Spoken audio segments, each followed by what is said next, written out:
नमस्कार, मैं रवीश कुमार। विदेश राज्य मंत्री मुबशिर जावेद अकबर ने पत्रकार प्रिया रमानी पर मानहानि का मुकदमा किया है। वकालतनामे में 97 वकीलों का नाम देखने के बाद भी 2 महिलाएं और सामने आ गई हैं। स्वाति गौतम ने क्विंट में और तुषिता पटेल ने scroll.in में अकबर के साथ अपने अनुभव को साझा किया है। उम्मीद थी कि कानूनी कार्रवाई के बाद अकबर को लेकर महिलाओं के लेख आने बंद हो जाएंगे, मगर ऐसा नहीं हुआ। लग रहा था कि अब जिन्हें लिखना था उन्होंने लिख लिया, बाकी नहीं लिखेंगी। एक दिन में 2-2 महिलाओं के लेख आने के बाद कहा नहीं जा सकता है कि कल कोई लेख नहीं आएगा, कल कोई प्रसंग नहीं आएगा। आइए हम उन साहसी महिलाओं के नाम एक बार फिर से आपको दिखा दें जिन्होंने विदेश राज्य मंत्री एमजे अकबर पर आरोप लगाए हैं। यौन शोषण के आरोप हैं, उनके सम्मान को ठेस पहुंचाने के आरोप हैं, जबरन छाती पकड़ लेने, महिलाओं को बुलाने होटल में और अंडरवियर में दरवाज़ा खोलना, ब्रा स्ट्रैप खींच लेना, किसी के मुंह में जीभ डाल देना आदि आदि आरोप विस्तार से लगाए गए हैं। क्या इन 16 महिलाओं के लिए आसान रहा होगा अपने साथ हुए इन क्रूर अनुभवों को शब्दशः लिखना? आप सोचते हैं ऐसा? प्रिया रमानी, प्रेरणा बिंद्रा, कादम्बरी मुरली, गजाला वहाब, शुतपा पॉल, शुमा राहा, अंजू भारती, सुपर्णा शर्मा, मालिनी भूपता, कनिका गहलोत, माइली डीपाई कैंप, रुथ डेविड, सबा नकवी, हरिंदर बावेजा, तुषिता पटेल, स्वाति गौतम और एक अनाम महिला पत्रकार ने अपने प्रसंग अनुभव लिखे हैं। क्या अकबर इन सभी 15-16 महिलाओं के खिलाफ मानहानि का मुकदमा दायर करेंगे या सिर्फ प्रिया रमानी ही अदालत का सामना करेंगी? प्रिया ने ही सबसे पहले नाम लिया था, अकबर का नाम लिया था। आपके स्क्रीन पर ये जो नाम हैं उन 16 महिलाओं के हैं जिन्होंने ये हिम्मत दिखाई है एक ताकतवर मंत्री, राज्यसभा के सांसद के खिलाफ आरोप को लिखने के लिए। आप उनकी दास्तां पढ़िए, आपसे पढ़ा नहीं जाएगा। इसे दुनिया के सामने लाने के लिए लिखते हुए उन्हें फिर से इन्हीं यातनाओं से गुजरना पड़ा होगा। इनके साथ अकबर की तरह सरकार नहीं है, वकीलों की फौज नहीं है। ये तब भी निहत्था थीं, कमजोर थीं, आज भी निहत्था हैं। फर्क यही आया है कि आज ये कमजोर नहीं है। प्रिया रमानी के खिलाफ जब मुकदमा दायर हुआ तब कई पत्रकारों और लोगों ने, नागरिक संगठनों ने प्रिया रमानी का हौसला बढ़ाया। लेकिन क्या यह बेहद खूबसूरत बात नहीं है कि प्रिया के पति ने उनका हौसला बढ़ाया है? समर हरनालकर खुद भी काबिल पत्रकार रहे हैं। आज सुबह उनका लेख आया जिसमें उन्होंने लिखा है कि मेरी पत्नी प्रिया रमानी उन 14 महिला पत्रकारों में शामिल हैं जिन्होंने यौन शोषण, प्रताड़ना से जुड़े कई मामले में केंद्रीय मंत्री एमजे अकबर का नाम लिया है। मैं जब से प्रिया रमानी को जानता हूं, अकबर के साथ हुई इस घटना के बारे में जानता हूं। करीब 20 साल हो गए होंगे प्रिया को जानते हुए। अकबर ने प्रिया के एक शब्द का मतलब अपने हिसाब से निकाला है कि उसने कुछ नहीं किया। उसके बाद भी कई महिलाओं के साथ जो घटा है वो तो कहीं और ज्यादा गंभीर है। इस शक्तिशाली व्यक्ति के खिलाफ कभी किसी ने नहीं बोला क्योंकि सत्ता का गलत इस्तेमाल नॉर्मल बात है। मीडिया कंपनी में सुनवाई की तब कोई व्यवस्था नहीं थी, किसी ने ऐसी शिकायतों को गंभीरता से भी नहीं लिया। शक्तिशाली मर्द के खिलाफ जाने का मतलब है सिर्फ औरत को ही नतीजे भुगतने होंगे। प्रिया में सही और गलत को लेकर काफी मजबूत समझ है, उसमें हिम्मत की कभी कमी नहीं रही। यह भी एक कारण था कि मैंने प्रिया से शादी की। कई प्रकार के यौन शोषण के आरोपों के जवाब में आपराधिक मानहानि का नोटिस को इस तरह से भी देखा जा सकता है कि दिल्ली की राजनीतिक सत्ता एक संदेश देना चाहती है, ये समर लिख रहे हैं, ताकि औरतों को उनकी औकात बताई जा सके। और इसके लिए एक औरत को निशाना बनाने से अच्छा तरीका और क्या हो सकता है? ये अकबर बनाम रमानी की लड़ाई नहीं है, ये भारत की सरकार, यूनियन ऑफ इंडिया बनाम रमानी की लड़ाई है। सोचिए, अकबर के पास ताकतवर वकीलों की फौज है, प्रिया रमानी अकेली। समर का मतलब जंग होता है, युद्ध। प्रिया के समर में उनका समर भी है, इससे सुंदर क्या हो सकता है? अकबर के साथ सरकार है तो प्रिया के साथ समर, इससे सुंदर कोई संवाद हो ही नहीं सकता। वैसे प्रिया के साथ बहुत लोग हैं। तमाम महिला पत्रकारों ने उनका हौसला बढ़ाया है। The network of women in India, foundation for media professionals और Brihan Mumbai union of journalist ने साझा बयान जारी किया है। भारत के राष्ट्रपति और प्रधानमंत्री को पत्र लिखा है। 400 से अधिक पत्रकारों ने समर्थन दिया है। न्यूज लॉन्ड्री के सीईओ अभिनंदन शेखरी हैं, ESPN इंडिया के एग्जीक्यूटिव एडिटर जयादित्य गुप्ता हैं, ब्लूमबर्ग लॉ की India correspondent Madhur Singh, Indian Express की Amrita Dutta, the Asian Age के associate managing editor Megha Murthy, the Ken के Roshni P Nair, Times of India की सारिका रविंद्रन है, चंडीगढ़ से UNI के महेश राजपूत, इसके अलावा बहुत सारी फ्रीलांस पत्रकार हैं, रेवती लॉल, नेहा दीक्षित, मनोज बिट्टा भी। मुंबई से एलेक्स डिसूजा, अपर्णा कार्तिकेयन, बेंगलुरु से अम्बु जोसेफ, बसंती हरिप्रकाश, मणिपुर से चित्रा अहंथेम, चेन्नई से लक्ष्मी वेंकटेश्वरन, हैदराबाद से मालिनी सुब्रमण्यन, केरल से नव्या पी.के, अहमदाबाद से निम्मी चौहान, कोलकाता से राजश्री दासगुप्ता, देहरादून से रंजोना बनर्जी, कोची से रेणु रामनाथन है, पटना से सुमिता जायसवाल। कई वरिष्ठ पत्रकारों के इसमें नाम है, सबका तो नाम नहीं ले सकता, 100 से ज्यादा नाम है। राधिका रामाशेषन, शारदा उग्रा, स्मिता नायर, स्मिता गुप्ता, प्रियंका दुबे, ये सब पत्रकारों ने दस्तखत किए हैं। Network of women in media in India एक नेटवर्क है जिसमें 400 के ऊपर महिला पत्रकार हैं पूरे देश में। हमारा ये मानना है कि जो एमजे अकबर ने प्रिया रमनी के ऊपर डेफेमेशन का चार्ज लगाया है वो उनको धमकाने और चुप कराने की साजिश है। तो हमारा मानना है कि इस डेफेमेशन चार्ज को कैंसिल कर देना चाहिए और जांच होनी चाहिए। जो महिलाएं बहादुरी दिखा रही हैं और एमजे अकबर के खिलाफ आरोप लगा रहे हैं कि हैरेसमेंट हुआ है उनके साथ जब वो एडिटर रहे थे बहुत सारे न्यूज़पेपरों में, इस पे जांच होनी चाहिए। और हमारी ये मांग है कि भारत सरकार इसको सीरियसली ले, ना कि एमजे अकबर जो एक मंत्री हैं एक्सटर्नल मिनिस्ट्री में, उनको सपोर्ट करके, उनको शील्ड करके इन महिलाओं के खिलाफ डेफेमेशन चार्ज लगा के उनको धमकाने की साजिश में उनको सपोर्ट न करें। कई महिला संगठन, प्रेस संगठन प्रिया रमानी और 16 पत्रकारों के समर्थन में Indian women press core, press club of India, press association, federation of press club of India ने भी, जितने भी प्रेस क्लब हैं उनका भी फेडरेशन ने भी 3 अलग अलग पत्र लिखे हैं। हजारों की संख्या में पत्रकार जो हैं वो प्रिया रमानी और उन 16 महिला पत्रकारों के साथ खड़े हैं, सरकार को पत्र लिख रहे हैं। ये इतनी बड़ी लड़ाई हो गई है कि अकबर के खिलाफ अपना समर्थन दिया है और सरकार से कार्रवाई की मांग की है।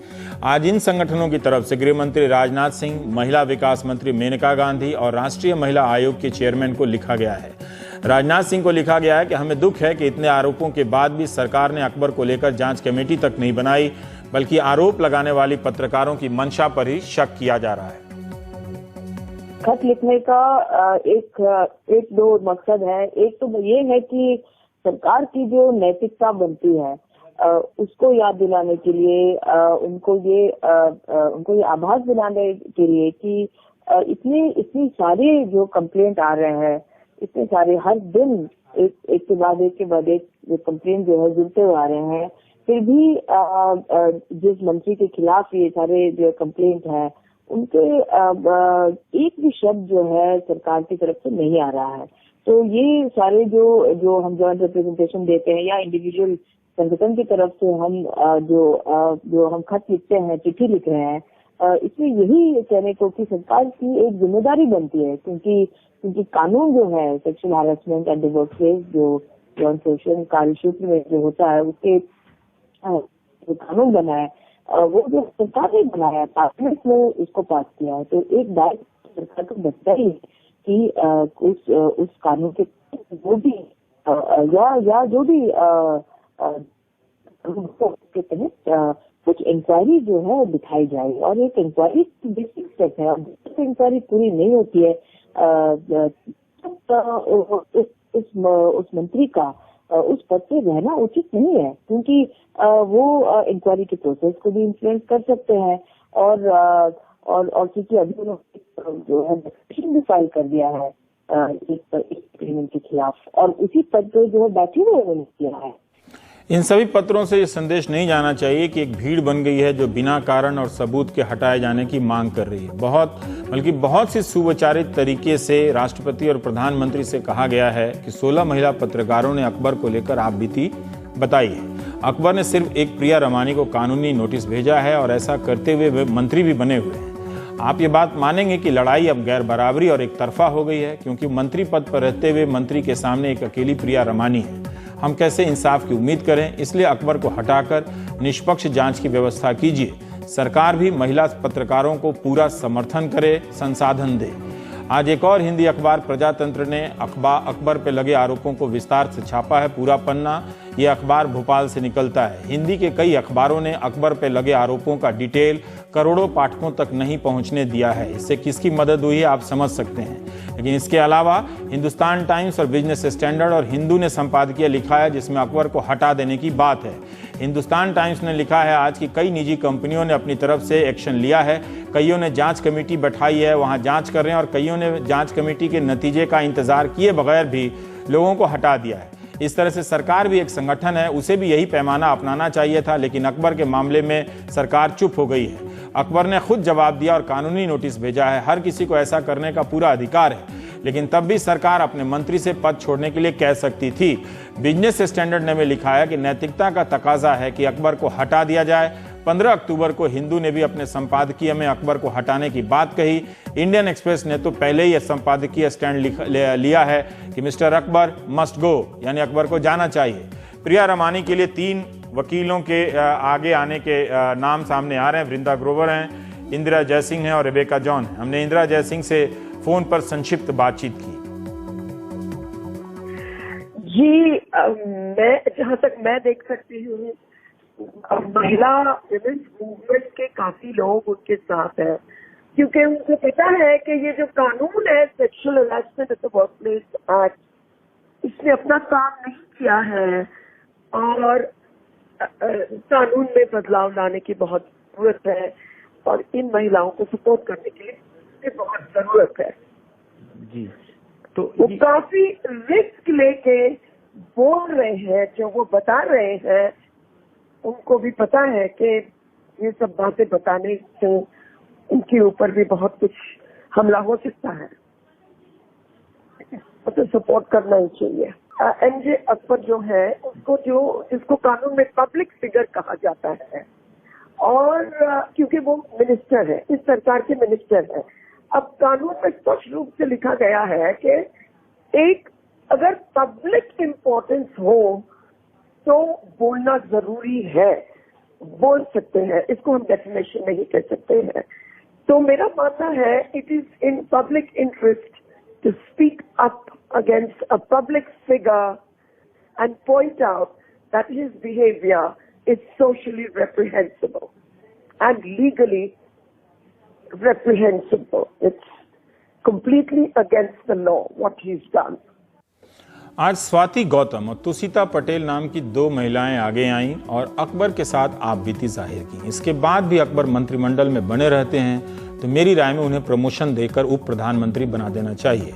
तुषिता पटेल ने scroll.in में लिखा है, इस लेख का शीर्षक है अकबर झूठ बोलना बंद करो, आपने मुझे भी प्रताड़ित किया है, सेक्सुअली हैरेस किया है, आपकी धमकियों से हम चुप नहीं रहने वाले हैं। घटना 1992 में घटी है जब तुषिता द टेलीग्राफ में ट्रेनी थी, तब की है। तुषिता लिखती हैं कि आपने किसी से मेरे घर का नंबर पता लगा लिया, मुझे लगातार फ़ोन करने लगे, अपने होटल में आकर काम के बहाने मिलने के लिए फ़ोन करते थे। कई बार मना करने के बाद आखिर में मैं आपके होटल चली आई, आपने दरवाज़ा खोला, आप सिर्फ अंडरवियर में थे। मैं दरवाजे पर ही सहमी खड़ी रही, डरी रही और अजीबोगरीब स्थिति में रही। फिर मैं डरते डरते अंदर गई, आपने बाद में बाथरूम भी पहना। आप क्या कहेंगे, वो क्या था? क्या 22 साल की एक लड़की के साथ किसी का इस तरह से मिलना नैतिक है? तुसीना पटेल ने इसके अलावा अपने लेख में 1993 की एक और घटना लिखी है जो हैदराबाद की है। डेक्कन क्रॉनिकल के जब अकबर साहब एडिटर थे और वहां पर तुसीना पटेल काम करती थी। काम के बहाने अकबर ने तुसीना को पहले जोर से डांटा और अचानक उठकर उसे दबोच लिया और चूम लिया। क्या ये सब लिखना आसान है? क्या तुसीना पटेल चुनाव लड़ना चाहती हैं? बक्सर से, बलिया से, बेगूसराय से, कहां से लड़ना चाहती हैं? अकबर ने अपने जवाब में कहा है कि चुनाव के पहले ये सब क्यों हो रहा है, राजनीतिक एजेंडे के तहत हो रहा है। चुनाव तो अभी बहुत दूर है, मई 2019। दरअसल एक वक्त में हो रहा है जिसका वक्त अब आया है। लोकपाल के समय सुषमा स्वराज ने संसद में एक बात कही थी कि ये एक ऐसा आइडिया था जिसका टाइम अब आया है। उसी तरह मीटू भी वो सिस्कियां हैं जिसके बाहर आने का टाइम अब आया है। राहुल गांधी ने एक चुनावी सभा में अकबर का मुद्दा उठाया, अकबर का नाम नहीं लिया, मगर ये जरूर कहा कि मोदी के मंत्री पर शिकायत आती है, प्रधानमंत्री चुप हो जाते हैं। मोदी कहते हैं बेटी पढ़ाओ बेटी बचाओ, पता लगता है उनका मंत्री मंत्री पे शिकायत आती है, नरेंद्र मोदी चुप। उत्तर प्रदेश का एमएलए बलात्कार करता है, महिला का रेप करता है, योगी जी चुप, प्रधानमंत्री चुप।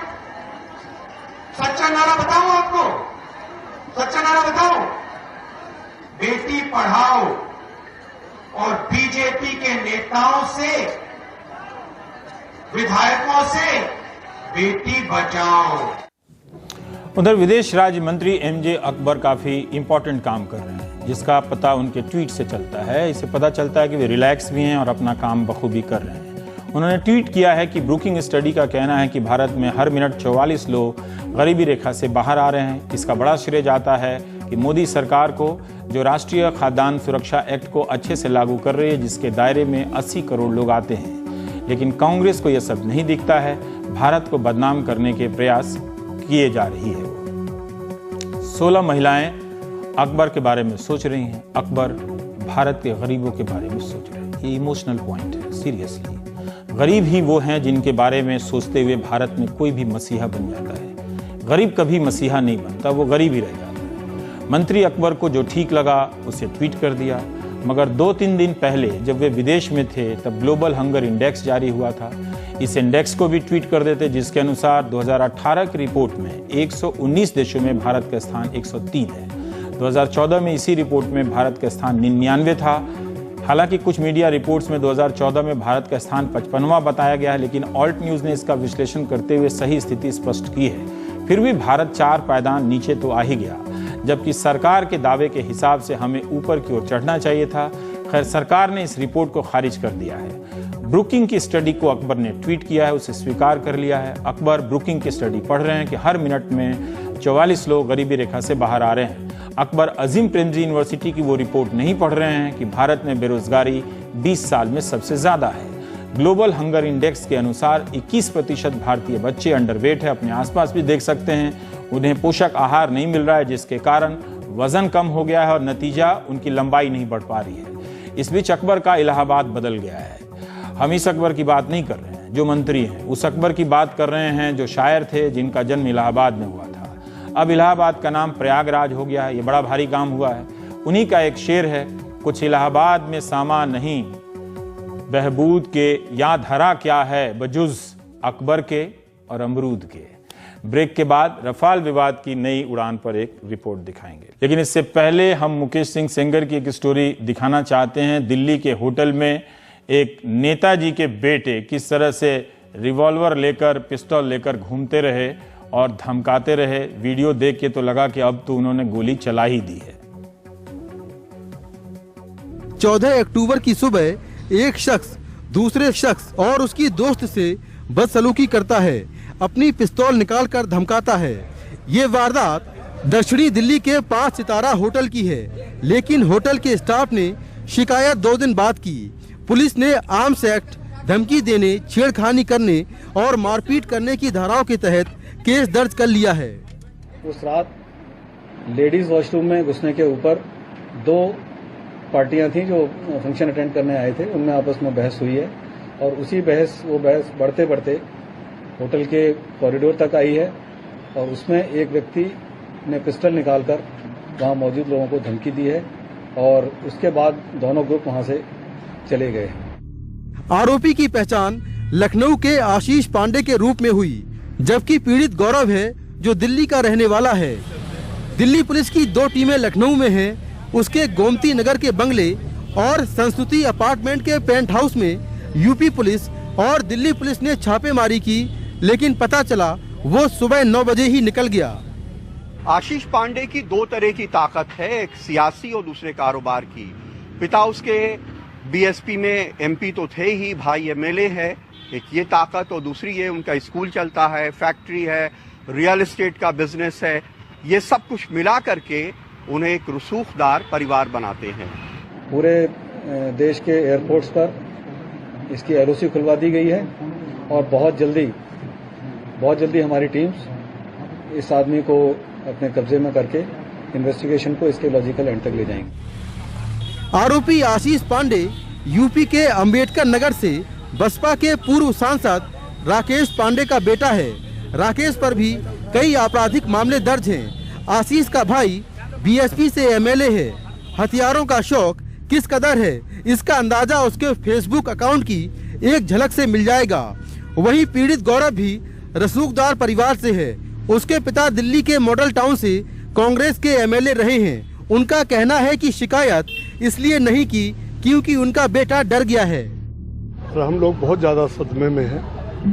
हमने जो भी बात अपनी कहनी थी दिल्ली पुलिस को हम कह चुके हैं और हमें दिल्ली पुलिस पर और कानून पर पूरा भरोसा है कि वो अपनी कार्रवाई करेगी। और इस वाकया जो मेरे बेटे के साथ हो सकता है वो कल मेरे साथ ना हो, ये भी एक डर हमारे दिल में बैठ गया है। हयात होटल ने इस घटना के बारे में कहा है कि वो इस मामले को गंभीरता से लेते हैं और इस बारे में प्रशासन के साथ काम कर रहे हैं। दिल्ली में अपराध इस कदर है कि यहाँ कोई किसी को गोली मार देता है तो कोई किसी को पिस्टल दिखा देता है। सड़कों पर ये घटनाएं आम है, लेकिन ये घटना 5 सितारा होटल के अंदर हुई और करने वाला भी आम नहीं खास है, जो पुलिस की पकड़ से बाहर है। लखनऊ से कमाल खान और दिल्ली से कैमरामैन सुशील लाठी के साथ मैं मुकेश सिंह, एनडीटीवी इंडिया।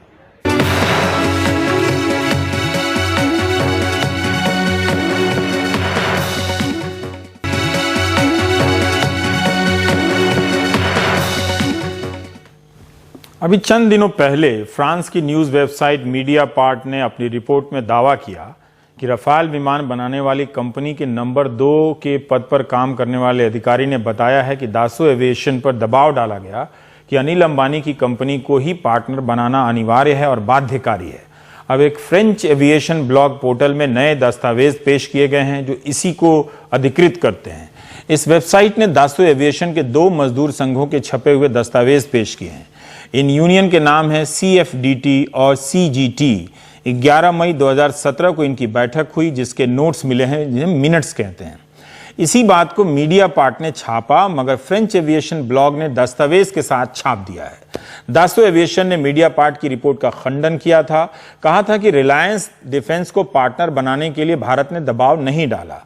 मगर एक और यूनियन CFDT ने लिखा है कि भारत ने शर्त रख दी थी कि इसके अनिवार्य परिणाम भुगतने होंगे। लिखा है कि यह दबाव रिलायंस के साथ साझा उपक्रम ज्वाइंट वेंचर बनाने के उद्देश्य से डाला गया था। नुपुर तिवारी की report. Well, if you remember that the controversy actually started gaining ground for the first time when the former French President François Hollande made the statement saying that France did not have a choice when it came to the question of Anil Ambani and the joint venture with his Reliance.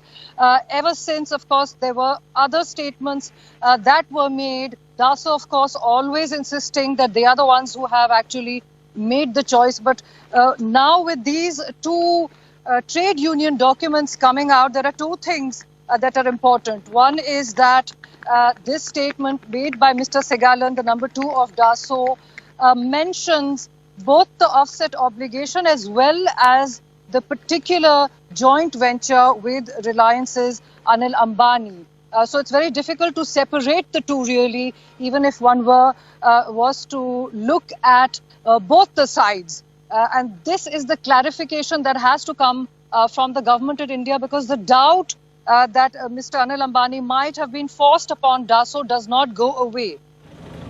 Rafale बनाने वाली company दसों की 2 trade यूनियनों CFDT और CGT के इन 2 दस्तावेजों में 11 मई 2017 को हुई एक बैठक का ब्यौरा है। इस बैठक में दसों एविएशन के दूसरे नंबर के अधिकारी लोएक सेगालेन ने अनिल अंबानी के रिलायंस डिफेंस के साथ ज्वाइंट वेंचर की बात की। CGT के दस्तावेज में लिखा है कि नागपुर में दसों रिलायंस एरोस्पेस को बनाने के साथ मेक इन इंडिया का पूरा खाका हमारे लिए पेश किया गया। सेगालेन के मुताबिक भारत के साथ रफाल के निर्यात समझौते के लिए यह अनिवार्य है कि दसों एविएशन इस सौदे को माने। इसी तरह CFDT का दस्तावेज कहता है कि मेक इन इंडिया न बदला जा सकने वाला यानी अपरिहार्य परिणाम है जो भारत की तरफ से रखा गया है। इसी मकसद को पाने के लिए रिलायंस के साथ ज्वाइंट वेंचर बनाया गया है। हालांकि ब्लॉग में अपनी तरफ से कोई निष्कर्ष नहीं निकाला गया है, लेकिन इसे लेकर कांग्रेस हमलावर हो रही है। ये बात बिल्कुल सुनिश्चित होती जा रही है प्रेसिडेंट हॉलैंड ने यह बात कही।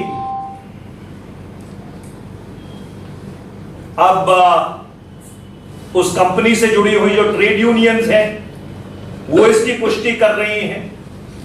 फ्रांस में जो मीडिया के तरफ से इसके ऊपर जांच हुई है कि रिलायंस डिफेंस को यह कॉन्ट्रैक्ट भारत सरकार के कहने पे दिया गया। दसों ने इन दस्तावेजों के आधार पर लगाए जा रहे आरोपों से इनकार किया है।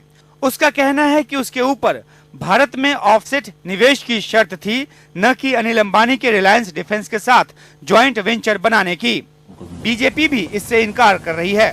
पता नहीं कांग्रेस पार्टी राफेल विमान को लेकर विवाद क्यों कर रही है? क्या वो भारत के वायुसेना को मजबूत देखना नहीं चाहती? सत्ता में थे तब राफेल नहीं खरीदा, विपक्ष में है तब रोक रहे हैं। इसलिए लोगों के दिलो दिमाग में बहुत सारे संशय आ रहे हैं, बहुत सारी चिंता हो रही है कि आखिर कांग्रेस पार्टी राफेल को क्यों रोकना चाहती है। दसों बार बार कह रहा है कि भारतीय ऑफसेट कंपनी उसने खुद चुनी है, लेकिन ओलांद के इंटरव्यू से लेकर ये दस्तावेज तक इस दावे पर सवाल खड़े करते हैं। पेरिस से नुपुर तिवारी के साथ नई दिल्ली में उमाशंकर सिंह, एनडीटीवी इंडिया।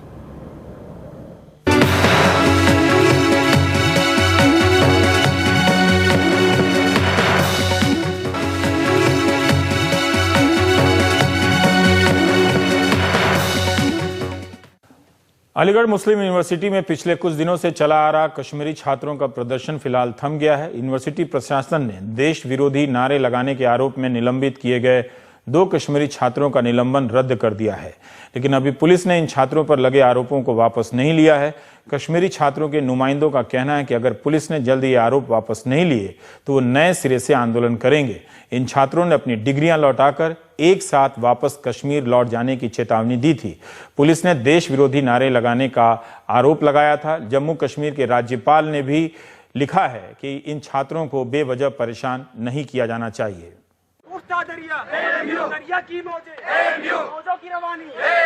अलीगढ़ मुस्लिम यूनिवर्सिटी में पिछले कुछ दिनों से कश्मीर से आए छात्रों की अपने लिए न्याय की मांग गूंज रही है।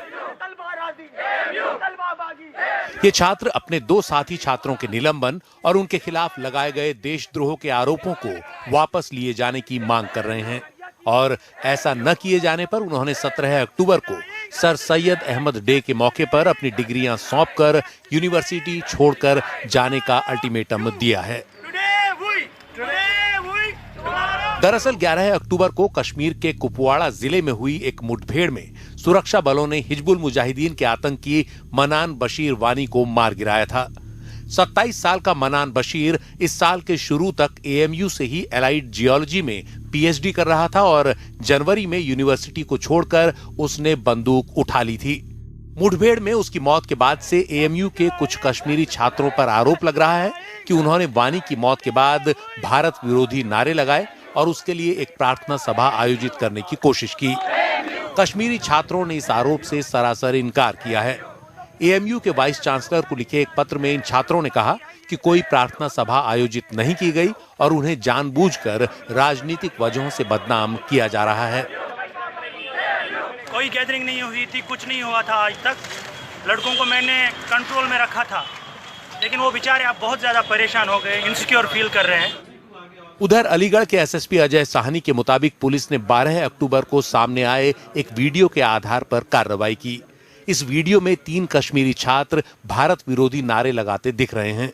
पुलिस ने इसके बाद 2 छात्रों वसीम मलिक और अब्दुल मीर के खिलाफ एफआईआर दायर की। इस बीच एएमयू ने उन्हें निलंबित कर दिया। इसी दौरान अलीगढ़ मुस्लिम यूनिवर्सिटी के छात्रों के दूसरे गुट ने कहा कि सभी कश्मीरी छात्र यूनिवर्सिटी छोड़कर जाने की धमकी देने वालों के साथ नहीं हैं। इन छात्रों का कहना था कि एएमयू कैंपस में देश विरोधी गतिविधियों का हर हाल में विरोध होगा। इनके साथ 12 लोग नहीं हैं। क्यों? क्योंकि प्रॉक्टर ने उसी वक्त कहा था कि लाओ सिग्नेचर कर दो, जितने लोग यहाँ मौजूद हो, कौन कौन लग जाना चाह रहे हो। तो इनके अलावा किसी ने सिग्नेचर भी नहीं किया। अब कौन से जा रहे हैं कश्मीरी? जो कश्मीरी जा रहे हैं उनका तो रिकॉर्ड होना चाहिए। बहुत सारे ऐसे हैं जो एडमिशन अभी नहीं हुआ है, वो तैयारी कर रहे हैं, वो कश्मीरी जाना चाह रहे हैं, वो तो चले जाए, वो तो वैसे भी स्टूडेंट नहीं इस वक्त। तो ये धमकी वगैरह कुछ न दें। जैसे कि पूर्व छात्र संघ अध्यक्ष ये कह रहे हैं कि आपके साथ कोई भी कश्मीरी छात्र, ये क्या है आप देख लीजिए ना, ये देख लीजिए, आप देख सकते हैं। मुझे बुलाया गया, अभी छात्रों ने ही बुलाया मुझे कि हम लोग आपके साथ, क्या मतलब आप हमारी हिमायत कर रहे हो, लेकिन हमारा मामला है, हम सब लोग साथ हैं, इसमें कोई ऐसी बात नहीं है। उधर यूनिवर्सिटी प्रशासन इस पूरे मामले को संभालने की कोशिश करता रहा, दिलासा देता रहा कि बेगुनाहों पर कोई कार्यवाही नहीं होगी। किसी भी छात्र के साथ जाति नहीं की जाएगी, नाइंसाफी नहीं की जाएगी। बस पूरे मामले की हम लोग बहुत गहराई से जांच कर रहे हैं और हमारे पास जो भी एविडेंसेज